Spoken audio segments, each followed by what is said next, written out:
ఒకసారి సాయంత్రం ఒకసారి పర్వాలేదన్నారు పెద్దవాళ్ళు. సావిట్లో ఒకసారి సందిట్లో ఒకసారి చలి కాగాలన్నారు చిన్నవాళ్ళు. కొక్కరో బంగారు కోడి ముద్దడితే ముదిరింది వేడి.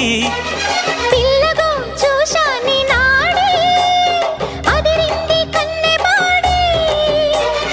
గుట్టుగా దోపిడి చెయ్యనా గుమ్మడి తాళలేను తీపి రాపిడి. నిన్నేమడగను ఎట్టాడగను ఒకసారి ఒడిలోకి రమ్మని.